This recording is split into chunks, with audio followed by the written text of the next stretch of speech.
première phase qui consistera à la prestation de serment.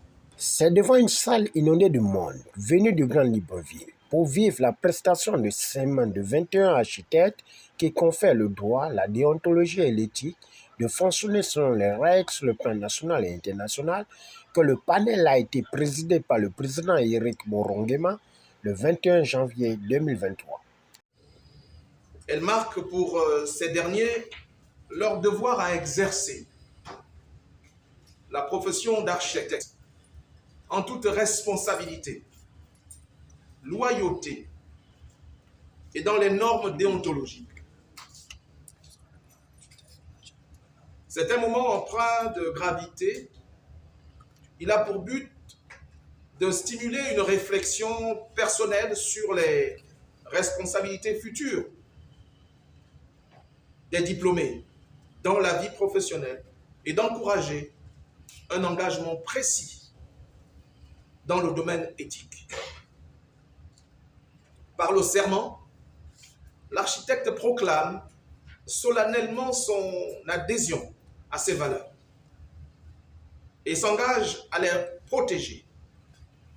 Il s'engage à l'égard de ses pairs, bien sûr, mais il s'engage également à l'égard de la société tout entière. Au nom du Conseil supérieur de l'Ordre gabonais des architectes et du bureau, nous tenons à féliciter chacun d'entre vous dans ses nouvelles fonctions et dans la corporation. Cette cérémonie est une cérémonie de reconnaissance des pairs. Donc, bienvenue dans la grande famille des architectes.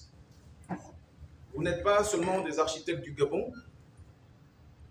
Un architecte est quelqu'un qui travaille à l'international et vous êtes capable de travailler sur toute l'étendue du territoire et de la planète tout entière. Vous serez donc amené à un moment donné à voyager, à aller voir le monde, découvrir et apporter des transformations pour consolider encore dans notre espace la vision des architectes pour transformer le monde. Le métier que vous allez avoir à faire tout au long de votre vie, nous ne sommes pas les premiers qui le pratiquons. Nous avons, et à travers nos enseignements universitaires, tous des modèles. Généralement, les modèles que nous apprenions dans les pays plus développés sont des modèles théoriques, des connaissances. On connaît les anciens. Et toutes ces références et tous ces référentiels, il faudrait aller visiter effectivement leur pays, pour voyager, comprendre et adapter dans vos environnements. L'architecture est une expression de la culture. L'architecture, dans un pays qui se construit, doit avoir une place prépondérante. Et a une place prépondérante.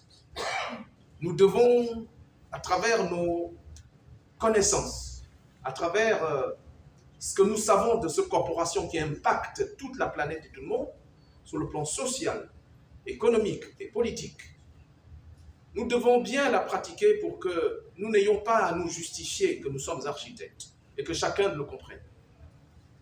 Moi, j'aime à citer les propos qu'un aîné avait dit ici. Tout le monde cherche toujours le rôle d'un architecte, ce qu'ont fait les architectes. Et pourtant, toute la planète entière est bâtie par les architectes. On continue à nous chercher. Je pense que vous aurez toujours à surmonter ces défis, à réparer les territoires, à réparer à gommer les habitats ou les constructions anarchiques, à réparer l'architecture. Le rôle de l'architecte est de réparer. Nous disons de plus en plus, et nous devons le dire, que l'architecture également, c'est la santé. La qualité urbaine, environnementale et architecturale permet l'augmentation de la santé et permet à ce que nous ayons des meilleures espérances de vie pour nous-mêmes, pour nos enfants. Et évidemment, nous sommes toujours, par rapport aux autres, en compétition. Et donc, la compétition saine, celle d'avoir chez nous aussi un beau et merveilleux pays, qui ne se limite pas seulement au bord de Libreville ou entre Akanda et Ovendo et tout, Le Gabon ne se limite pas à ce niveau. Après la prestation de serment et renvoi aux fonctions, la représentante des nouveaux impétrants n'a pas hésité de donner son sentiment en fixant le cap.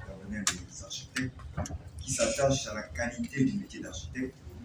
Je jure d'exercer ma profession avec conscience, probité et responsabilité et d'observer les règles contenues dans la loi sur l'architecture et dans le code de déontologie. Je le jure. Les architectes, merci pour la direction de la corporation au travers de laquelle nous apprenons à porter et à valoriser le titre de bâtisseur tant sur l'aspect professionnel que l'aspect déontologique.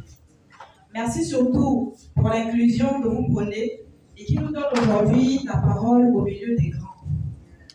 À vous, chers confrères aînés, merci pour l'encadrement et vos précieux conseils qui ont pour but de nous éviter de faire les mêmes erreurs ou de tomber dans les mêmes travers que vous avez rencontrés.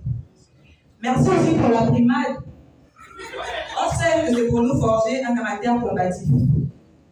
Face à toute cette résilience manifestée, recevez notre profonde gratitude. Face aux enjeux, Mme Rokia, membre du panel, a fait une virgule sur l'Assemblée générale.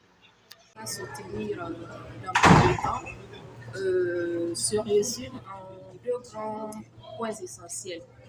Le premier point, c'est le rapport à mi-parcours, la présentation à mi-parcours du rapport